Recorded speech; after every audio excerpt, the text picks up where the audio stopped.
What's Halloween without scary stories to tell in the dark? Sure, you'll want to watch or rewatch your favorite Halloween movies and see all the witches and vampires, but you'll also need a dose of creepy in these scary ghost stories from around the country. They're sure to spook any friends and family you invite to listen. Beware.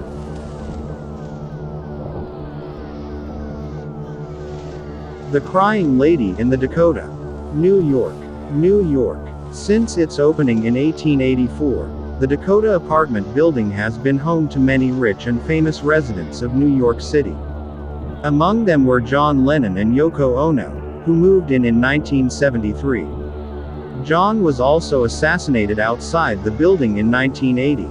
Before that fateful day on December 8, though, John said he saw a crying lady ghost walking the halls, and afterward Yoko, who still resides there, claimed she saw John's ghost sitting at his piano and that he said to her, "Don't be afraid.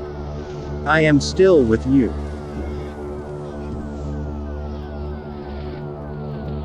The Bell Witch, Adams, Tennessee. Way back in the early 1800s, a man named John Bell moved his family to an area in Tennessee called Red River, which is now known as Adams, Tennessee. After they had settled in the new home, some peculiar things started happening. The Bell family began hearing some bizarre noises, including dogs barking, chains rattling, rats chewing, and a woman whispering.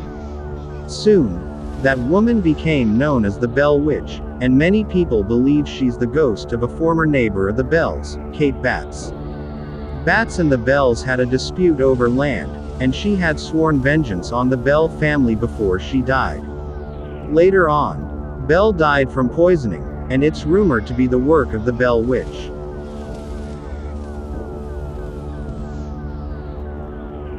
The ghosts of the Crescent Hotel, Eureka Springs, Arkansas. Spend the night in the haunted Crescent Hotel in Eureka Springs, Arkansas, which opened in 1886. During construction, a worker named Michael was killed, and his ghost reportedly still haunts room 218.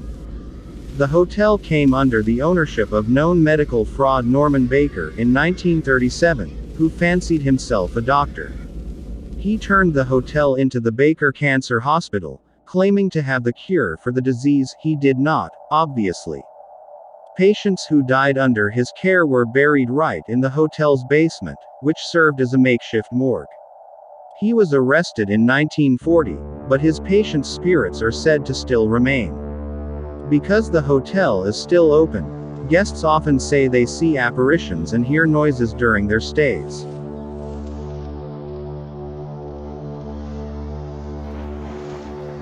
The Ghost of Bellamy Bridge. Marianna, Florida. In the 1830s, Elizabeth Jane Croom Bellamy married local politician Dr. Samuel C. Bellamy. On their wedding night, her dress accidentally caught on fire, which covered the young bride in horrible burns. She initially survived, but eventually passed away. Elizabeth was buried along the banks of the Chipola River, and it was said that her love for her husband was so strong, she couldn't rest. The deceased newlywed, dressed in white, can allegedly be seen wandering the banks from the vantage point of the bridge, which was built after she died. It's said that she appears on fire, either walking through the swamps or diving straight into the river, as if to douse the flames, or somberly walking along the side of the river. If you like this video, subscribe our channel.